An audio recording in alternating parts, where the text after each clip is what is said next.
Giants offensive lineman Geoff Schwartz with Armen Levack on 104.5, The Team, your home for New York sports. Geoff, second and goal, and the Seattle Seahawks decide to throw the football. Of course, we know now Malcolm Butler with the pick.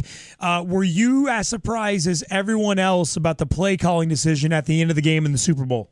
I was pretty surprised in the moment. If you go back and look at it now, and you look at what New England defensively was their personnel. Compared to Seattle's personnel, and Seattle had to throw the ball in their situation. Seattle had one back and one tight end 11, and New England had 6 guys on the line of scrimmage. There was an unblocked guy, a couple of linebackers that would have been unblocked if they ran the ball. So it made sense from that perspective, and that formation and that defense. Now, I mean, should Seattle have gone, goal line and run the ball? I mean, that's another story. I mean, you had one timeout. I kind of get the rationale that Coach Farrell had, but I was trying to find a way to give the ball to Lynch. Yeah, that's the thing is everybody is saying, Marshawn Lynch should have got that ball. What is Marshawn Lynch feeling?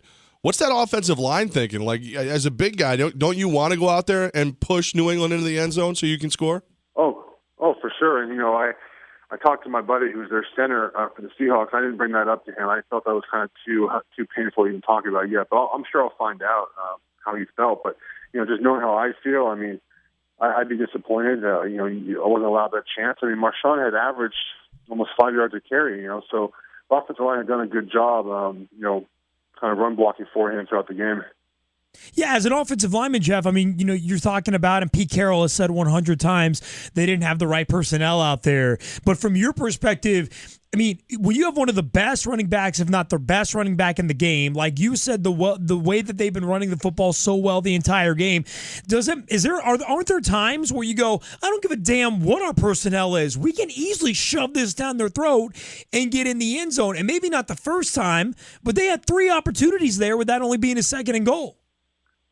I mean, you like to think that, and that is our mentality, especially as offensive linemen. But, I mean, if you kind of freeze the defense, compared to that, what the offense was showing, I mean, they had to throw the ball. Now, whether or not that was the right decision, I mean, that could be debated. But I think the call to throw the ball in that look was right. I think they should have done something differently and given the ball to Lynch. But, Belichick did a good job kind of not calling timeout and kind of got Seattle maybe a little off their rhythm and got them rushing a little bit. If they had called timeout, they probably would have settled on a much better play, maybe Wilson rolling out or a play action fake and hitting somebody. So that was kind of interesting strategic move by Belichick.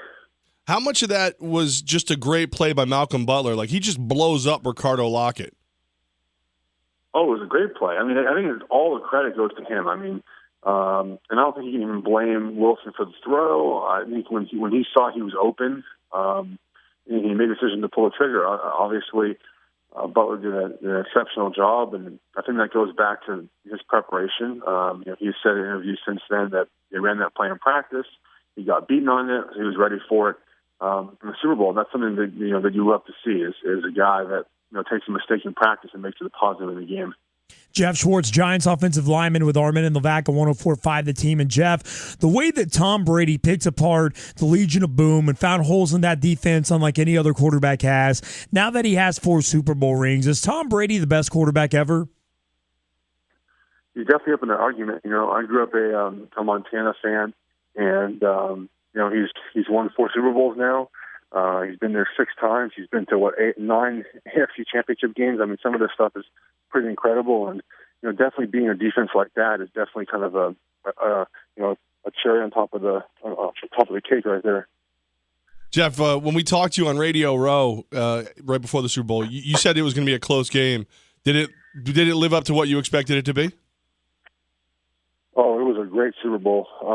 I think that both teams played well and it's kind of exactly what I thought it would be early on, and then Seattle kind of took control. I was kind of surprised at the way they kind of took that game over, and then New England made that comeback. And I picked New England by 3 or 4 points, so I'm not terribly surprised at the outcome. And go ahead, pat your back. It was a good game. As a fan, it was exactly what I wanted. But you can go ahead and pat yourself on the back. Say it a little louder. You picked them 3 or 4 points. Come on, go ahead. Yeah, it's a humble brag. But I did change that though to 7 points. When I saw that they actually announced the actual injuries that Sherman and Thomas had. They never really said what was wrong with them until right before game time until Michelle Tafoya announced what they had. And I kind of thought the game would go a little differently. But New England kind of stuck to their offense, and sometimes just kind of sticking to your flow and knowing who you are, will get you over the top. That's what they did. Giants offensive lineman Geoff Schwartz with Armen Levack on 104.5 The Team, your home for New York sports. Jeff, we were shocked. Odell Beckham Jr. was the biggest star of Radio Row. We're talking more than Drew Brees, more than Kurt Warner. Odell Beckham Jr. had a larger crowd. He was an absolute celebrity for that week and a half in Phoenix, Arizona. Were you surprised by the stardom that this guy carried with him and is continuing to carry with him now? By the way, did you see the dunks that he posted yesterday? Yeah. Okay, now that's a 10-foot basket, right? I mean, it's hard to tell because it wasn't that's ridiculous. Yeah, he did a second video where he proves it's 10. He's not terribly tall. His stardom is not surprising because he's a good kid and he's outgoing and he kind of understands the moment and he's capitalized on it. Good for him, and he definitely deserves it. He played well at the end of the season, and going forward, I think he knows what it takes to work and to put in the time, and he's only going to get better from here. Jeff, he's young. He's 22. I mean, I think of me. I know. When I was 22 years old, I'm going to go band nerd on you. I was the first band nerd in Texas Tech University history to win Homecoming King. And as a tuba dorky band nerd, that went to my head. I got all cocky, move, get out the way. And I'm looking at my situation, and no one gave a crap about me. Odell Beckham Jr., the amount of attention he's gotten, I mean, you as a leader on this offense, is there any fear or is it just being aware that, hey, we might need to just help this guy keep an even keel?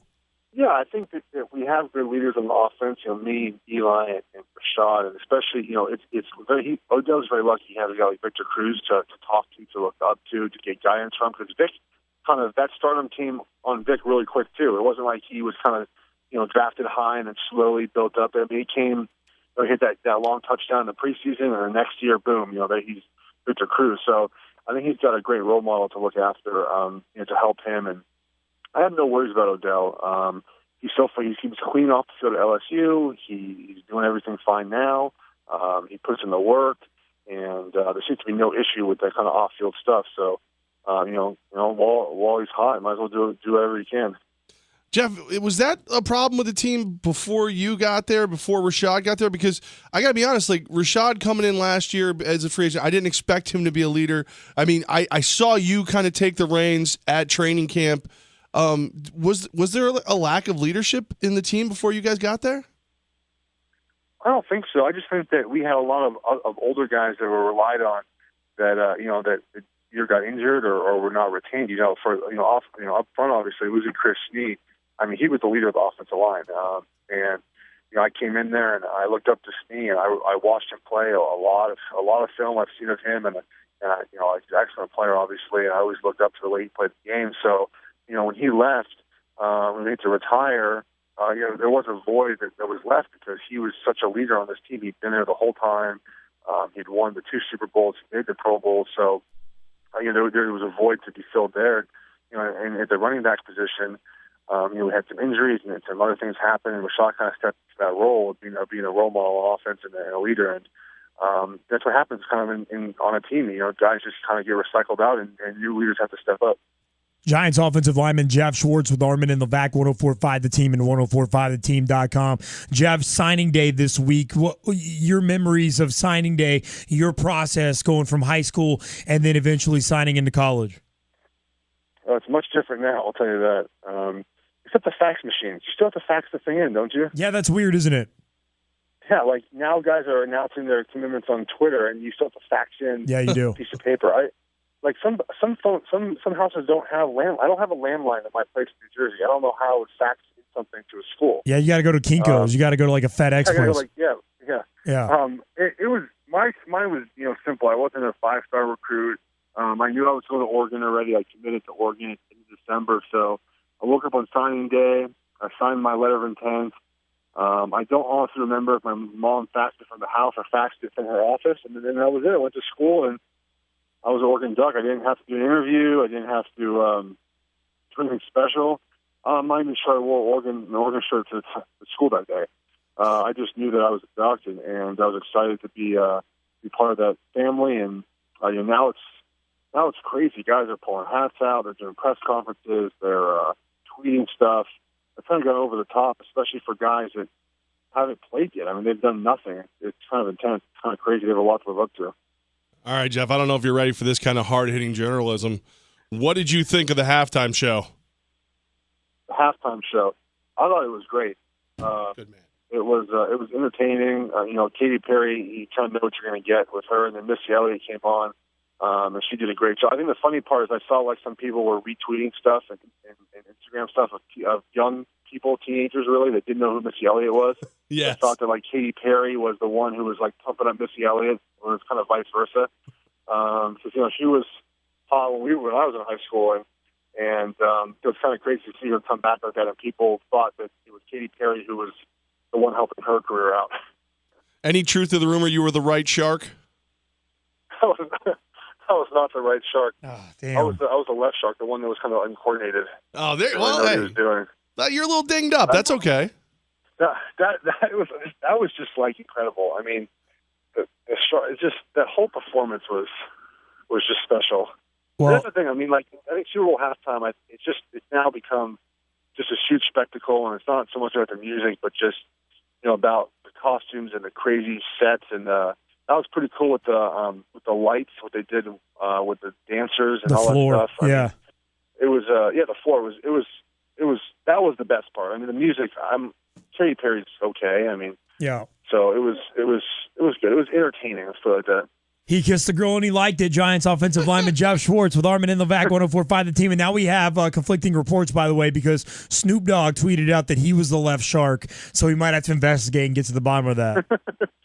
The way that shark moved, it could possibly be Snoop Dogg. Yeah, he had exactly. a little too much before the game. Yeah, post greenery.